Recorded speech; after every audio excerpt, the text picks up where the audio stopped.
Bonjour, bonjour. Je suis très heureuse de vous retrouver ce soir pour continuer nos aventures de Harry Potter à l'école des sorciers. On va continuer notre petite lecture et dans un deuxième temps, on finira le live avec des petits triggers comme vous aimez. Mais d'abord, continuons notre histoire.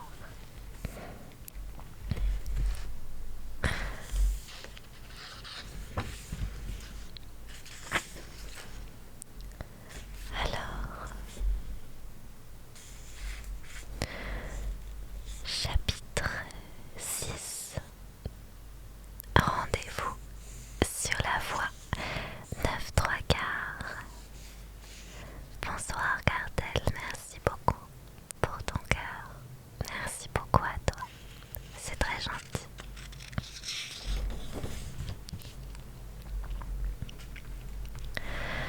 Le dernier mois que Harry passa chez les Dursley n'eut rien de très amusant. Dudley avait à présent si peur de lui qu'il ne voulait jamais se trouver dans la même pièce. Quant à l'oncle Vernon et à la tante Pétunia, ils avaient tout simplement décidé de ne plus lui adresser la parole. Il ne l'enfermait plus dans son placard, ne le forçait plus à faire quoi que ce soit, ne le réprimandait même plus. D'une certaine manière, c'était mieux qu'avant, mais un peu déprimant malgré tout. Harry restait donc dans sa chambre en compagnie de sa chouette qu'il avait baptisée Hedwige, un nom trouvé dans son histoire de la magie.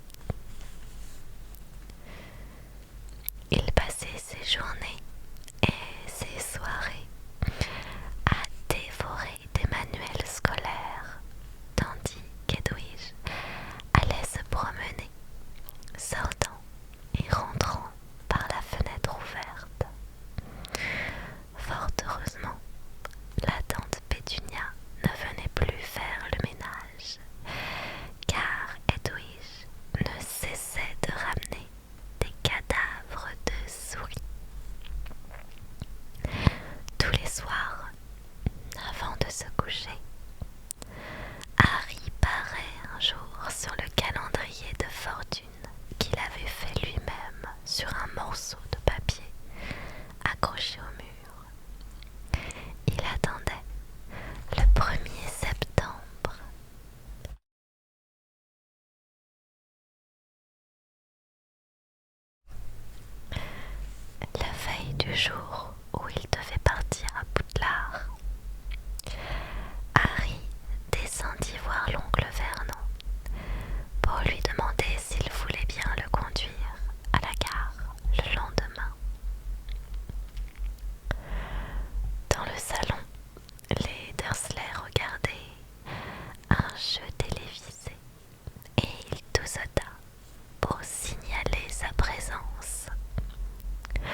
Où se trouve-t-elle, cette école?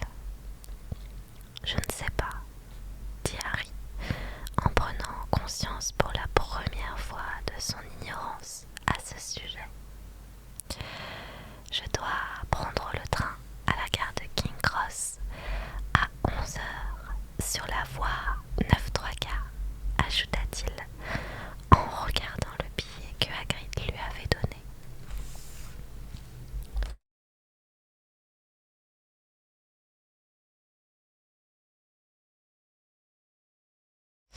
Excusez-moi, je tousse encore beaucoup. Son oncle et sa tante l'observèrent avec des yeux ronds. La voix combien? 9 3/4. Ne dis pas de bêtises, dit l'oncle Vernon. La voie 9 3/4 n'existe pas. C'est écrit sur mon billet. Ils sont tous fous, décréta l'oncle Vernon. Enfin, tu as de la chance. Je devais de toute façon aller à Londres demain matin. Pour le travail, demanda Harry, essayant d'être aimable. Non, j'emmène Dudley à l'hôpital. Il faut lui faire enlever cette maudite queue en tire-bouchon avant qu'il entre au collège. Le lendemain, Harry se réveilla dès 5 heures du matin et s'habilla d'un jean. Il était trop excité pour se rendormir. Inutile de se faire remarquer en revêtant une robe de sorcier. Il ne se changerait dans le train. Il jeta un coup d'œil à sa liste pour s'assurer qu'il n'avait rien oublié. Vérifia qu'Edwige était bien enfermé dans sa cage, puis fit les 100 pas dans la chambre en attendant que les Dursley se réveillent. 2 heures plus tard, l'oncle Vernon chargea son énorme valise pleine de livres et de fournitures scolaires dans le coffre de la voiture, et ils prirent la direction de Londres après que la tante Pétunia eut convaincu Dudley qu'il n'y avait aucun danger à s'asseoir à côté de Harry. Bonsoir, Joran, bienvenue à toi.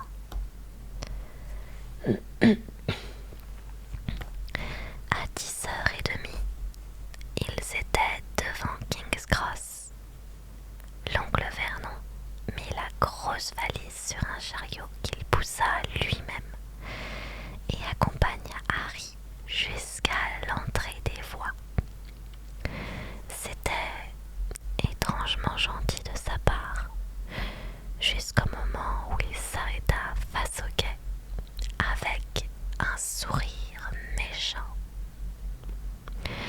Et voilà, mon garçon, dit-il, la voie 9 est ici, la voie 10 juste à côté. J'imagine que la tienne doit se trouver quelque part entre les deux, mais j'ai bien peur qu'elle ne soit pas encore construite. Il avait raison, bien sûr. Il y avait un gros chiffre en plastique au-dessus de chacun des 2 quais et rien du tout au milieu. Bon voyage, lança-t-il avec un sourire encore plus mauvais. Et l'oncle Vernon repartit vers la voiture sans ajouter un mot.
grosse horloge au-dessus du tableau des arrivées lui indiqua qu'il lui restait 10 minutes avant le départ du train, mais il ne savait absolument pas comment faire pour y monter.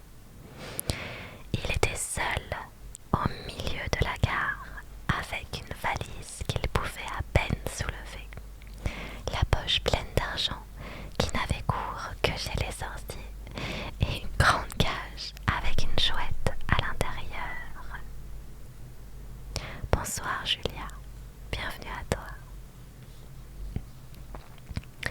Il se demanda si Hagrid n'avait pas oublié de lui dire quelque chose d'important sur la façon dont il devait s'y prendre pour trouver son train, comme lorsqu'il avait tapé sur la 3e brique à gauche pour pénétrer sur le chemin de traverse. Il se demandait s'il convenait de sortir sa baguette magique pour en tapoter le composteur situé entre les deux quais, lorsqu'il entendit un groupe de voyageurs parler derrière lui. La gare est pleine de moldus, il fallait s'y attendre, dit une voix. Harry fit aussitôt volte-face. Une petite femme replète parlait à 4 garçons aux cheveux roux flamboyants. Chacun des garçons poussait un chariot sur lequel était posée une grosse valise semblable à celle de Harry, et chacun d'eux avait une chouette. Le cœur battant, Harry alla se placer derrière eux avec son propre chariot et décida de les suivre. Il était suffisamment prêt pour entendre ce qu'ils disaient. « C'est quoi le numéro de la voie ?» demanda la mère des 4 garçons.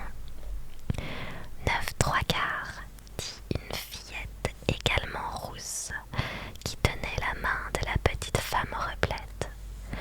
Moi aussi, je veux aller à Poudlard. Tu n'es pas encore assez grande, Ginny. Ce sera pour plus tard. Vas-y, Percy, passe le premier.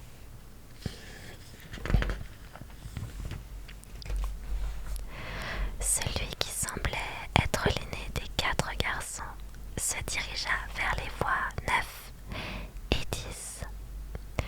Harry l'observa attentivement, évitant même de cligner des yeux, mais un groupe de touristes importants arriva et lui boucha la vue.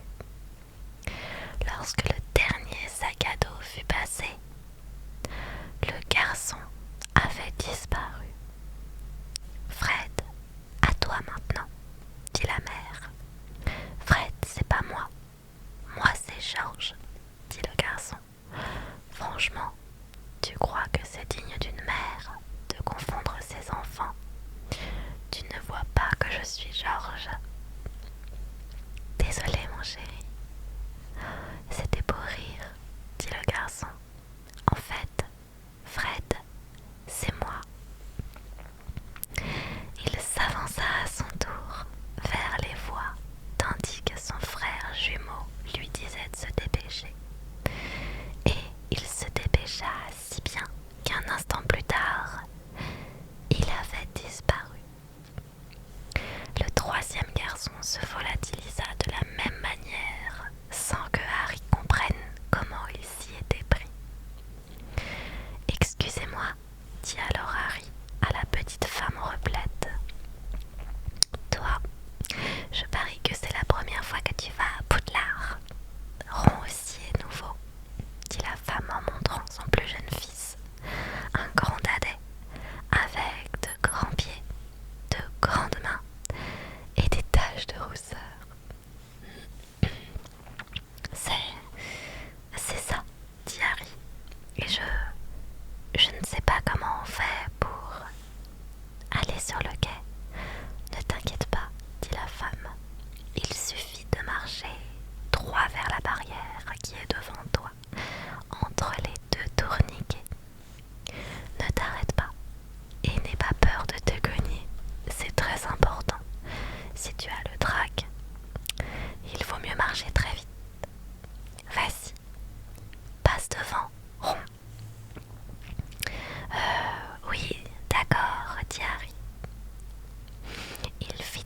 son chariot et regarda la barrière entre les voies 9 et 10.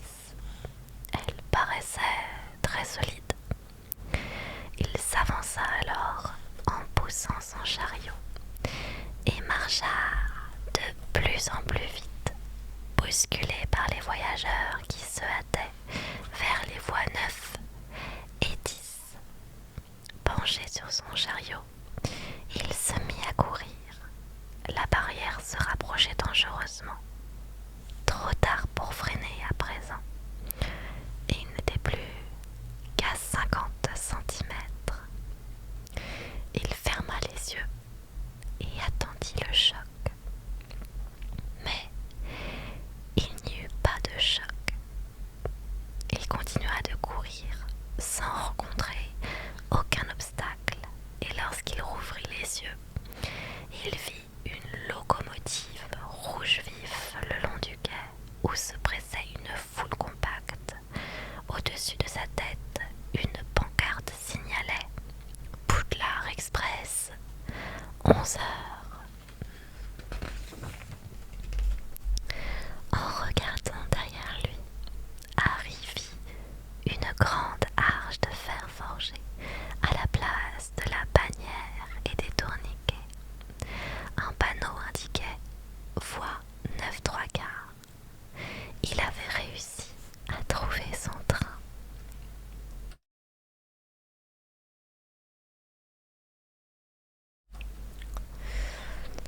De la fumée s'échappait de la locomotive et se répandait au-dessus de la foule.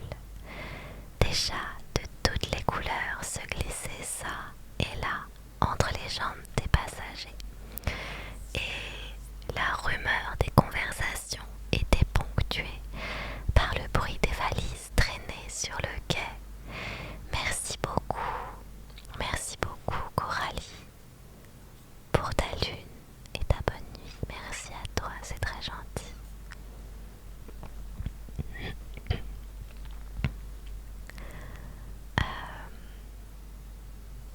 Était ponctué par le bruit des valises traînées sur le quai et les ululements que les hiboux échangeaient d'un air grognant. Les premiers wagons étaient déjà pleins d'élèves. Certains penchés aux fenêtres bavardaient avec leurs parents pendant que d'autres se battaient pour une place assise. Harry poussa son chariot le long du quai à la recherche d'une place libre. Il passa devant un garçon au visage joufflu qui disait « Grand-mère, j'ai encore perdu mon crapaud. » Neville, soupira la vieille dame. Un petit groupe se pressait autour d'un garçon coiffé avec des dreadlocks. « Allez, montre-nous ça, Ali. Vas-y. » Le garçon souleva le couvercle de la boîte qu'il tenait dans les mains, et tout le monde se mit à hurler en voyant surgir une longue patte velue. Harry se fraya un chemin parmi la foule jusqu'au dernier wagon où il trouva enfin un compartiment vide. Il posa d'abord la cage d'Edwige à l'intérieur du wagon. Puis, il essaya de hisser sa valise sur le marchepied, mais il la fit tomber 2 fois sur son pied.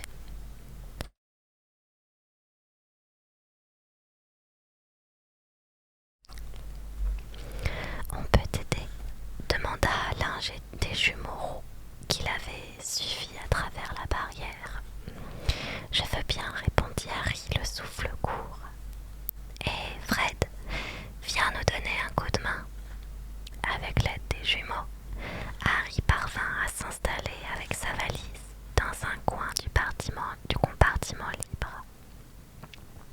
Merci beaucoup pour ta rose, Férodan. Merci beaucoup, c'est très gentil à toi. Et merci pour ton follow. Merci, dit Harry en relevant d'un doigt une mèche de cheveux trempée de sueur. Qu'est-ce que c'est que ça demanda soudain l'un des jumeaux en montrant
sortir son mouchoir. Ron, dit-elle, tu as quelque chose sur le nez. Le plus jeune des 4 frères essaya de se dérober, mais sa mère l'attrapa par le bras et se mit à lui frotter le bout du nez. « Man, laisse-moi tranquille, dit-il en parvenant à se dégager. Ma parole, le petit Ron à sa maman a quelque chose sur son nez, dit l'un des jumeaux. Ferme-la, répliqua Ron. Où est Percy? Demanda leur mère. Il arrive. L'aîné des garçons apparut, la démarche décidée. Il avait déjà revêtu la grande robe noire de Poudlard, et Harry remarqua épinglé sur sa poitrine un petit insigne brillant rouge et or qui portait la lettre B. Je ne peux pas rester très longtemps, maman, dit-il. Je dois aller à l'avant du train. Les préfets ont un compartiment réservé. Tu es préfet, Percy, dit l'un des jumeaux avec surprise. Tu aurais dû nous prévenir. On n'en savait rien. Bonsoir, merci beaucoup. Je suis contente que ça te plaise. Attends, je crois bien qu'il nous en a soufflé un mot une fois, dit l'autre jumeau. Peut-être même 2 fois. Maintenant que tu me le rappelles, je crois même qu'il nous en a parlé pendant 1 minute entière. Et même pendant tout l'été, à bien y réfléchir. Ça suffit, dit Percy le préfet. Comment ça se fait que Percy ait une robe neuve? S'étonna l'un des jumeaux. Parce qu'il est préfet, répondit leur mère d'une voix émue. Fais bon voyage, mon chéri, et envoie-moi un hibou quand tu seras arrivé. Elle embrassa Percy sur la joue, et celui-ci s'éloigna. Elle se tourna ensuite vers les jumeaux. Vous deux, vous allez être sages cette année, lança-t-elle. Si jamais je reçois un hibou qui me dit que vous avez fait exploser les toilettes. Faire exploser les toilettes, on n'a jamais fait ça. Mais c'est une bonne idée. Merci, man. Ce n'est pas drôle. Et occupez-vous bien de Ron. Ne t'en fais pas. Le petit Ron à sa maman n'aura rien à craindre avec nous. Ça suffit, dit Ron. Il était presque aussi grand que les jumeaux, et son nez était tout rose à l'endroit où sa mère l'avait frotté. Et man, devine qui on vient de voir dans le train, dit l'un des jumeaux. Harry se blottit un peu plus dans son coin pour être sûr qu'il ne le voit pas. Le petit brun qui était à côté de nous à la gare, tu sais qui c'est? C'est qui? Harry Potter. Harry entendit la voix flûtée de la petite fille. Oh man, je peux monter dans le train pour aller le voir, demanda-t-elle. Tu l'as déjà vu, répondit sa mère. Et d'ailleurs, ce pauvre garçon n'est pas une bête curieuse qu'on va voir au zoo. Comment tu sais que c'est lui, Fred? Je lui ai demandé. J'ai vu sa cicatrice. Elle a vraiment la forme d'un éclair. Pauvre petit, pas étonnant qu'il soit tout seul. Je me disais bien, il était tellement poli quand il m'a demandé où se trouvait le quai. Tu crois qu'il se souvient de la tête qu'avait tu sais qui? Leur mère devint soudain grave. Je t'interdis de lui poser cette question, Fred. Il n'a vraiment pas besoin qu'on lui rappelle ça pour son premier jour d'école. D'accord, du calme. Un sifflet retentit. Dépêchez-vous, dit la mère. Les 3 garçons montèrent dans le wagon. Percy, l'aîné, était déjà parti s'installer en tête de train. Ils se penchèrent par la fenêtre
c'était certainement mieux que ce qu'il avait derrière lui. La porte du compartiment s'ouvrit et le plus jeune des frères, aux cheveux roux, entra. La place est libre, demanda-t-il en montrant le siège en face de Harry. Les autres compartiments sont pleins. Harry hocha la tête et le garçon s'assit. Il jeta un coup d'œil à Harry, puis se tourna du côté de la fenêtre d'un air indifférent. Il avait toujours une tache noire sur le bout du nez. Coucou Yann, comment ça va? Eh oui, c'est un live lecture. Hé, Ron, les jumeaux étaient de retour. On va dans le wagon du milieu, dit l'un. Lee Jordan a une tarentule géante. On va aller voir ça. D'accord, marmonna Ron. Harry, dit l'autre jumeau, je ne sais plus si nous nous sommes présentés. Fred et George Weasley. Et lui, c'est Ron, notre frère. À plus tard. Merci beaucoup Yann pour ton cœur. Merci beaucoup à toi, c'est très gentil. Mais écoute, ça va. Je me détends en lisant un livre, comme tu peux le voir. Les jumeaux s'en allèrent après avoir refermé la porte du compartiment. C'est vrai que tu es Harry Potter? Demanda brusquement Ron. Harry confirma d'un signe de tête. Je m'étais dit que c'était peut-être une blague de Fred ou George. Et tu as vraiment cette... Tu sais, là... Il pointa le doigt vers le front de Harry. Celui-ci releva sa mèche pour lui montrer la cicatrice en forme d'éclair. Ron la contempla avec des yeux ronds. Alors, c'est là que tu sais qui? Oui, dit Harry, mais je ne m'en souviens pas. Vraiment pas? Demanda avidement Ron. Je me souviens d'une lumière verte éblouissante. C'est tout. Eh ben dis donc. Il fixa Harry pendant quelques instants. Puis, comme s'il s'était soudain rendu compte de ce qu'il faisait, il regarda à nouveau par la fenêtre. Ils sont tous sorciers dans ta famille?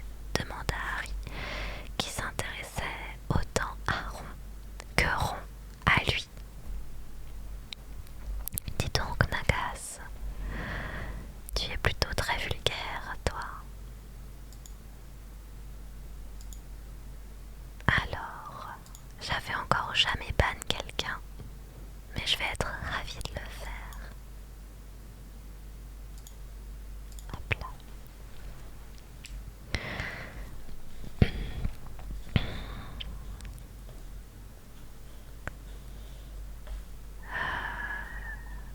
Oui, je crois, répondit Ron. Il paraît que Man a un cousin qui est comptable, mais on ne parle jamais de lui à la maison. Alors, tu dois être déjà très fort en magie. Les Weasley étaient certainement l'une de ces vieilles familles de sorciers auxquelles faisait allusion le garçon au visage pâle qu'il avait rencontré sur le chemin de traverse. J'ai entendu dire que tu avais vécu dans une famille de moldus.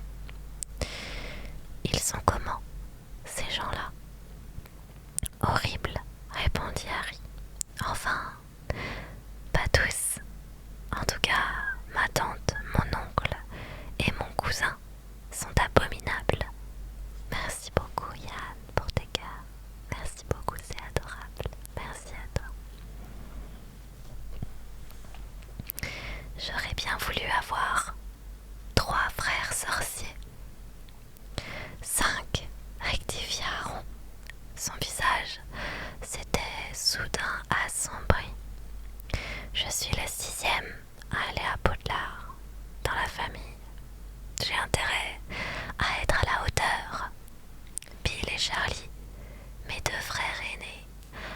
déjà fini leurs études.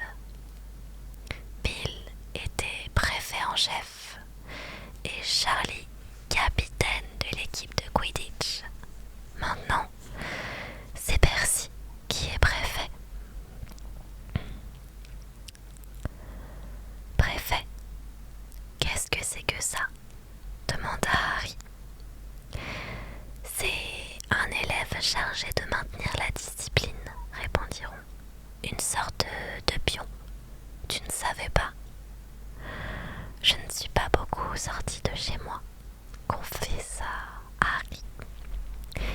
Fred et George font pas mal de bêtises, poursuiviront, mais ils ont de bonnes notes et tout le monde les trouve très drôles. Et moi, on voudrait que je fasse aussi bien que les autres, mais même si j'y arrive, personne ne s'en apercevra parce que je serai le 6e à le faire et on trouvera ça normal. Quand on a 5 frères, on n'a jamais rien de neuf. J'ai des vieilles robes de cerf sorcier de Bill, la vieille baguette magique de Charlie et le vieux rat de Percy. Ron sortit de sa poche un gros rat gris qui dormait. Il s'appelle Croutard. Il ne sert à rien. Il dort tout le temps. Mon père a offert un hibou à Percy quand il a été nommé préfet. Mais il n'avait pas les moyens de... Enfin, je veux dire, c'est moi qui ai hérité de Croutard. Les oreilles de Ron devinrent écarlates, comme s'il avait eu le sentiment d'en avoir trop dit. Et il détourna la tête. Harry ne voyait pas pourquoi il aurait fallu se sentir honteux de n'avoir pas les moyens d'acheter un hibou. Lui-même n'avait jamais eu d'argent jusqu'au mois dernier, et il raconta à Ron qu'il devait se contenter de porter des vieux vêtements de Dudley et n'avait jamais eu de véritable cadeau d'anniversaire. Cela sembla réconforter Ron, jusqu'à ce que Hagrid me l'annonce. Je ne savais pas que j'étais un sorcier. Je ne savais même rien de mes parents, ni de Voldemort. Ron laissa échapper une exclamation étouffée. Oh, tu as prononcé le nom de tu sais qui, dit-il d'un air à la fois choqué et admiratif. Je pensais que tu serais le dernier à... Oh, ce n'est pas pour faire le malin, dit Harry. Simplement, je ne me suis pas encore habituée à ne pas dire son nom. J'ai beaucoup de choses à apprendre. Je suis sûre que je serai le plus mauvais élève de ma classe. Oh non, dit Ron d'un ton rassurant. Il y a plein d'élèves qui ont vécu dans des familles de moldus et ils apprennent très vite. Le train était sorti de Londres. À présent, pendant un long moment, ils restèrent silencieux, contemplant les vaches et les moutons qui passaient dans les prés le long de la voie.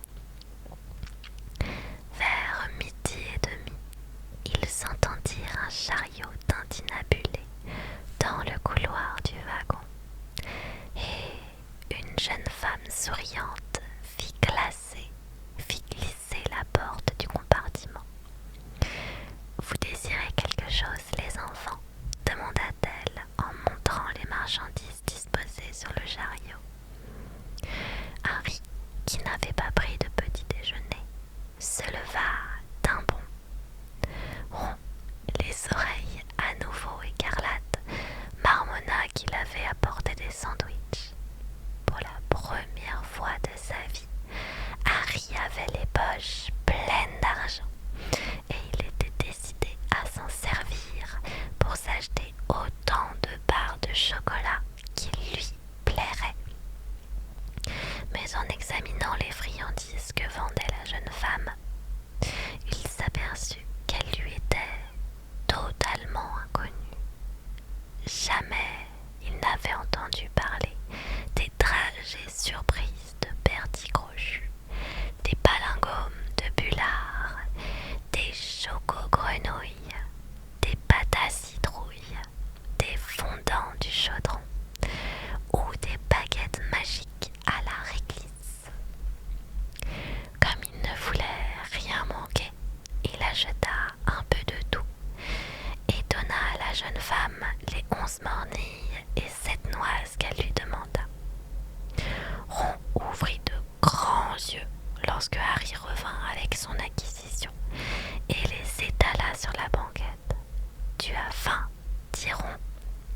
Je suis affamé, dit Harry en mordant avidement dans un pâte à citrouille. Ron était en train de déballer un paquet qui contenait 4 sandwichs. Il en prit un et fit la grimace. Ma mère oublie toujours que j'ai horreur du corned beef, soupira-t-il. Si tu veux, je te l'échange contre ce qui te plaira. Il ne faut surtout pas manger ça, c'est tout sec, diront. Ma mère n'a pas beaucoup de temps de faire la cuisine. Nous sommes 5 enfants à la maison. Vas-y, sers-toi, proposa Harry, ravi de pouvoir partager quelque chose avec quelqu'un pour la première fois de sa vie. C'est quoi ça? Demanda-t-il en montrant un paquet de choco-grenouilles. Ce ne sont pas de vraies grenouilles, j'espère. Non, mais regarde la carte qu'il y a à l'intérieur. J'en fais collection. Il me manque Agrippa, la carte. Dans chaque paquet de choco-grenouilles, il y a une carte sur un sorcier ou une sorcière célèbre. J'en ai déjà 500, mais il m'en manque encore quelques-unes. Agrippa et Ptolémée par exemple. Harry ouvrit un paquet de choco-grenouilles et trouva la carte.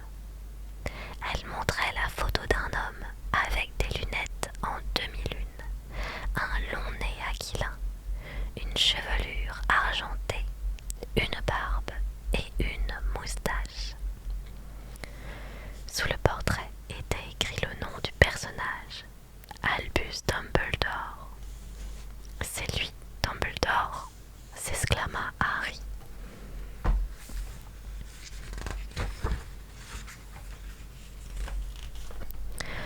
Ne me dis pas que tu n'en as jamais entendu parler. Tiens, passe-moi un autre choco-grenouille. J'y trouverai peut-être une carte qui me manque. Harry retourna la carte et lut. Merci beaucoup pour les cœurs et merci beaucoup Lolo pour la petite main qui fait comme ça. Merci beaucoup, c'est adorable. Bienvenue à toi sur ce stream ce soir. Albus Dumbledore, considéré par beaucoup comme le plus grand sorcier des temps modernes. Dumbledore s'est notamment rendu célèbre en écrasant en 1945 le mage Grindelwald de sinistre mémoire. Il travailla en étroite collaboration avec l'alchimiste Nicolas Flamel et on lui doit la découverte des 12 propriétés du sang de dragon. Les passe-temps préférés du professeur Dumbledore sont le bowling et la musique de chambre, actuel directeur du collège Poudlard. Harry regarda à nouveau la photo et fut stupéfait de constater que Dumbledore avait disparu. Il est parti, s'écria-t-il. Tu ne voudras pas qu'il reste là toute la journée, diront. Mais ne t'en fais pas, il va revenir. Ah non, je suis encore tombée sur Morgane. J'en avais déjà 6. Tu la veux? Tu pourras commencer une collection. On regarda avec envie la pile de choco-grenouilles qui attendait d'être ouverte. Vas-y, serre-toi, dit Harry. Tu sais, chez les moldus, les gens restent immobiles sur leurs photos, expliqua-t-il. Ah bon? Ils ne vont jamais faire un tour? Demanda Ron étonné. Ça, c'est vraiment bizarre. Harry vit alors Dumbledore reprendre sa place sur la photo et lui adresser un petit sourire. Ron avait beaucoup plus de plaisir à manger les choco-grenouilles qu'à regarder les portraits des sorcières et sorciers célèbres. Mais Harry, lui, n'arrivait pas à en détacher les yeux. Bientôt, en plus de Dumbledore et de Morgane, il trouva les cartes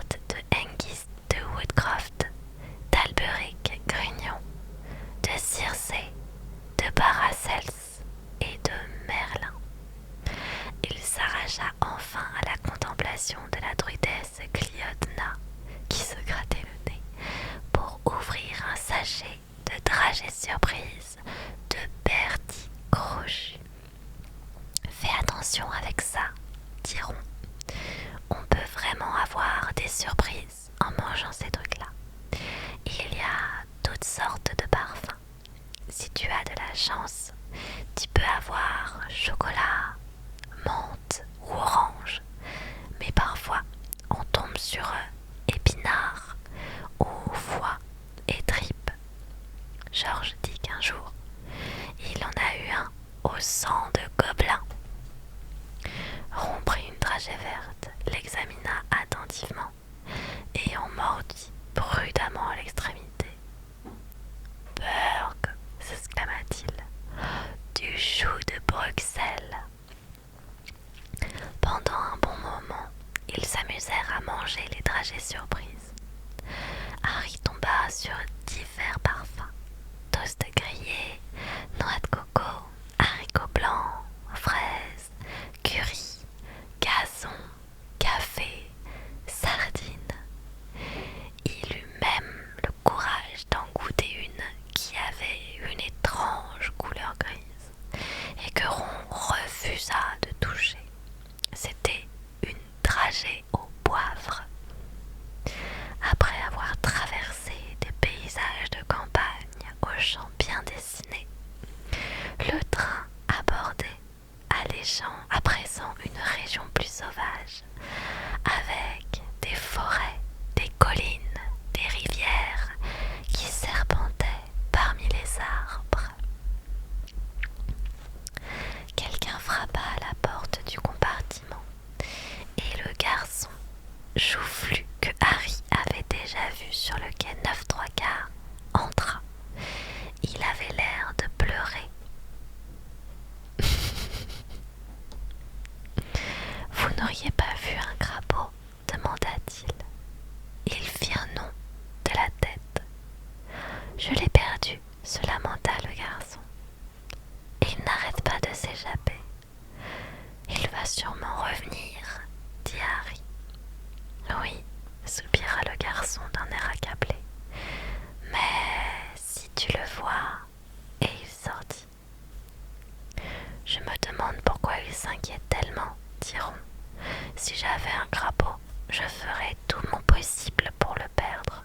Remarque, je n'ai rien à dire avec Croutard. Pendant tout ce temps, le rat de Ron avait continué de dormir sur les genoux de son maître. Il pourrait aussi bien être mort, on ne verrait pas la différence, soupira Ron. Hier, j'ai essayé de lui jeter un sort. Je voulais changer sa couleur en jaune pour le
lui appelle jeter un sort, dit la fille.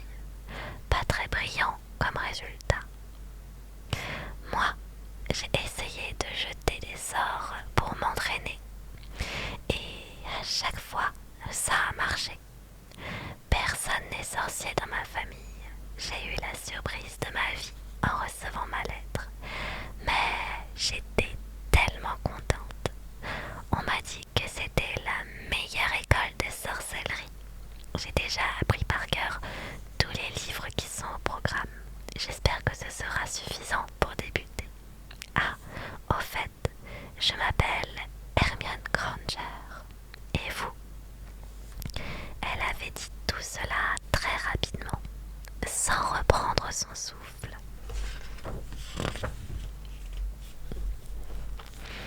Harry jeta un coup d'œil à Ron et fut soulagé. Son expression stupéfaite montrait que lui non plus n'avait pas appris par cœur tous les livres du programme. Je m'appelle Ron Weasley, marmonna Ron. Moi, c'est Harry Potter, dit Harry. C'est vrai, s'exclama Hermione. Je sais tout sur toi. J'ai lu quelques livres supplémentaires pour ma culture générale. Et je peux te dire qu'on parle de toi dans Histoire de la magie moderne, Grandeur et décadence de la magie noire et les grands événements de la sorcellerie du XXe siècle. Merci beaucoup Yann pour ton cœur. Merci à toi, c'est très gentil. Ah bon, dit Harry abasourdi. Tu ne savais pas? Si c'était à moi que c'était arrivé, j'aurais lu tous les livres où on en parlait, dit Hermione. Vous savez dans quelle maison vous serez? J'ai interrogé les autres et j'espère bien aller chez les Gryffondor. Ça m'a l'air d'être la meilleure. On m'a dit que Dumbledore y a fait toutes ses études. Mais les serres d'aigle ne doivent pas être mal non plus. Enfin, bon, on va essayer de retrouver le crapaud de Neville. Vous feriez bien de mettre vos robes de sorcier, vous deux.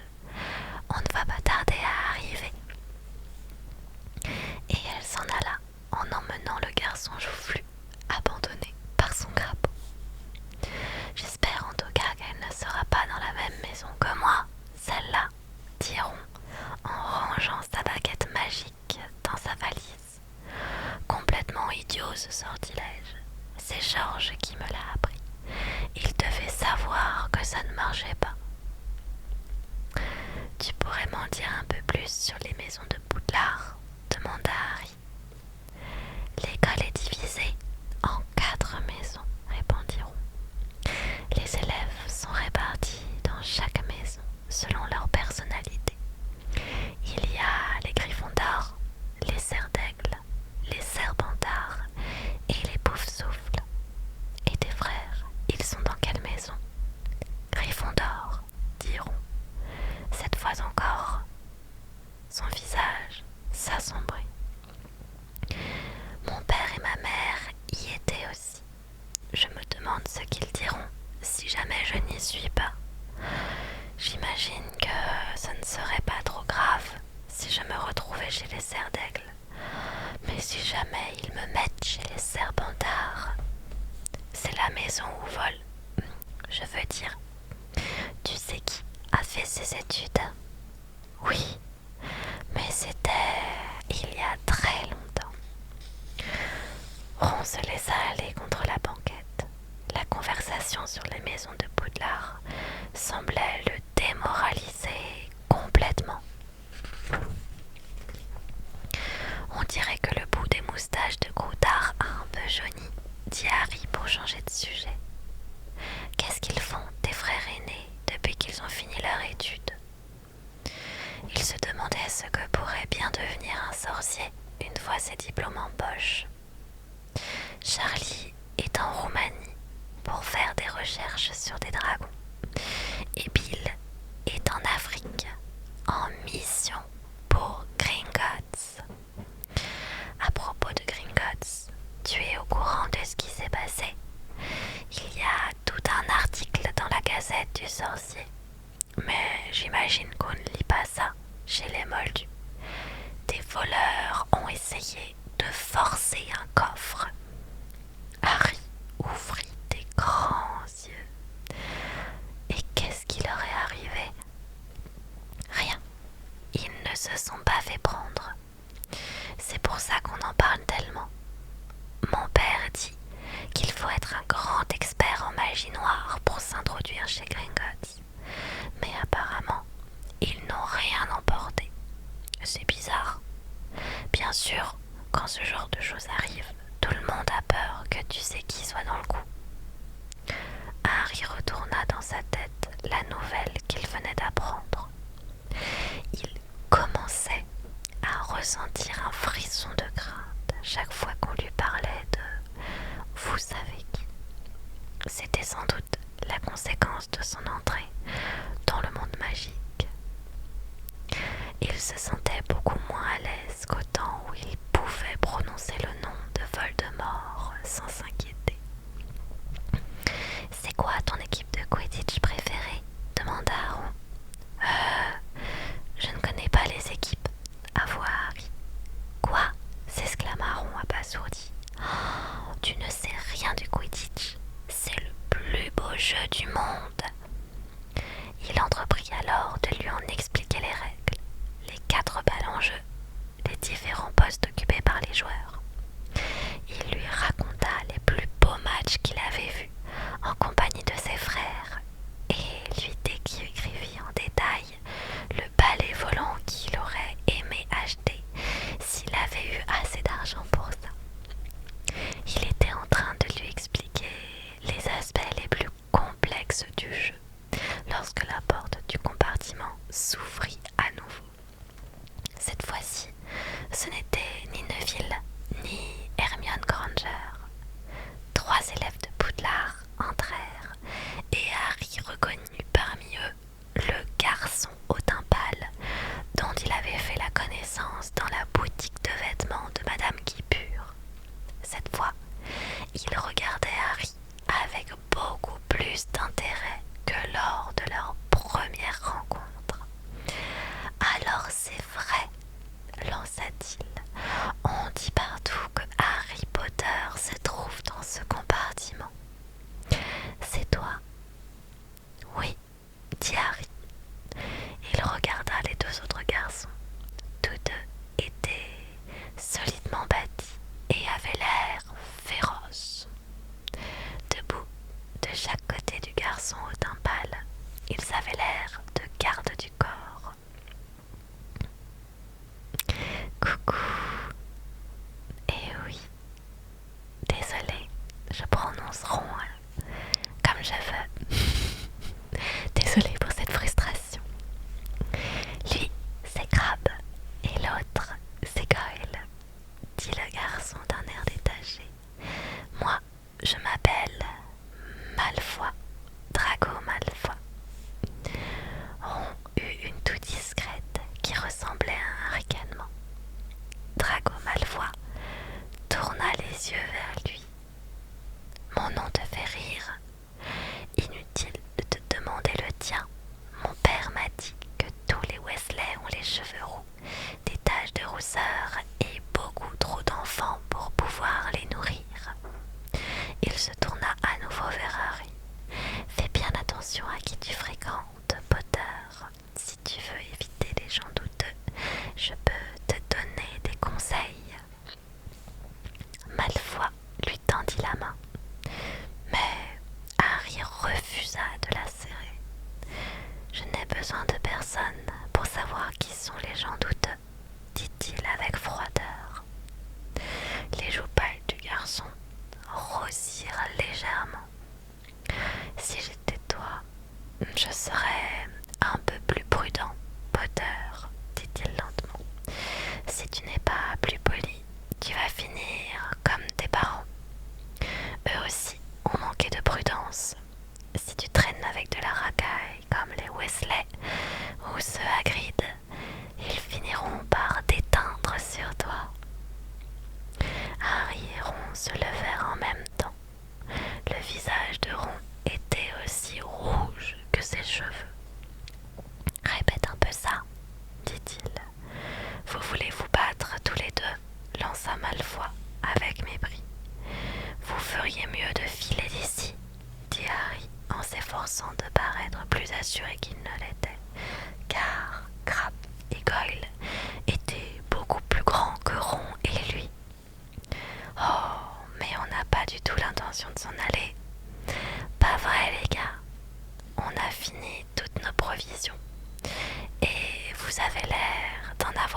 Choco-Grenouille qui se trouvait à côté de Ron. Ron se jeta aussitôt sur lui, mais avant qu'il ait pu toucher son adversaire, celui-ci poussa un hurlement épouvantable. Croutard, le rat, était suspendu à un doigt de Goyle, ses dents pointues profondément plantées dans une phalange. Crabbe et Malfoy reculèrent d'un pas, tandis que Goyle, toujours hurlant, agitait la main en tous sens pour essayer de se débarrasser de Croutard. Le rat finit par lâcher prise et fut projeté contre la fenêtre. Les trois garçons s'éclipsèrent aussitôt, craignant sans doute que d'autres rats se soient cachés parmi les friandises. Ou peut-être avait-il entendu des pas, car Hermione Granger arriva à son tour dans le compartiment. « Qu'est-ce qui s'est passé ici ?» demanda-t-elle en voyant les friandises étalées par terre et Ron qui tenait Croutard par la queue. « Je crois bien qu'il est assommé, » dit Ron. Il examina le rat de plus près. « Ça, c'est incroyable !» s'exclama-t-il.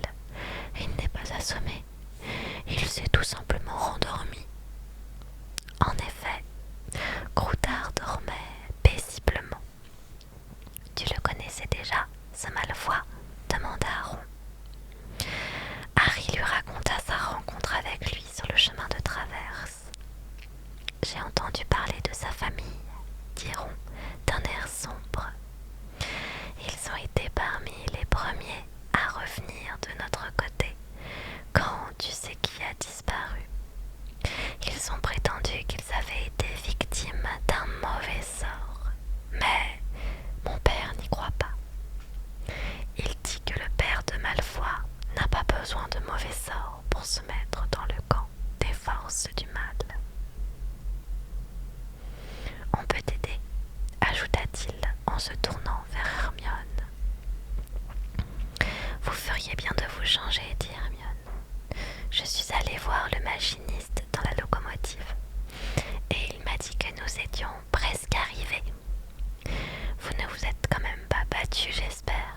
Vous cherchez les ennuis avant même qu'on soit là-bas. » « C'est Croutard qui s'est battu, pas nous, » répliqua Ron en lui lançant un regard noir. « Ça ne t'ennuierait pas de nous laisser tranquilles pendant qu'on se change. »« D'accord, je m'en vais, » dit Hermione d'un air hautain. « J'étais venue vous voir parce que les autres ne font que des bêtises. Ils courent dans le couloir comme des idiots. Et toi, tu as une saleté sur le nez, si tu veux savoir. »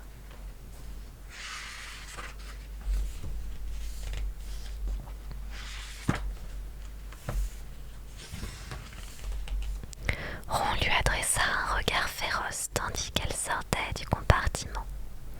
Dehors, la nuit commençait à tomber.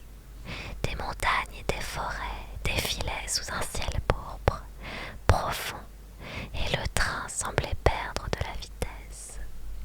Ron et Harry enfilèrent leurs robes de sorcier. Celle de Ron était un peu trop courte pour lui. On voyait ses baskets et le bas de son pantalon. Une voix retentit alors dans le train. « Nous arrivons à Poudlard dans 5 minutes. Veuillez laisser vos bagages dans les compartiments. Ils seront acheminés séparément dans les locaux scolaires. » Harry sentit son estomac se contracter et il vit Ron pâlir sous ses taches de rousseur. Après avoir rempli leurs poches des dernières friandises qu'il restait, ils rejoignirent la foule des élèves qui se pressaient dans le couloir. Lorsque le train s'arrêta enfin, tout le monde se précipita vers la sortie et descendit sur un quai minuscule plongé dans la pénombre. L'air frais de la nuit fit frissonner Harry. Une lampe se balança alors au-dessus de leur tête et Harry entendit une voix familière. « Les premières années, par ici, suivez-moi. »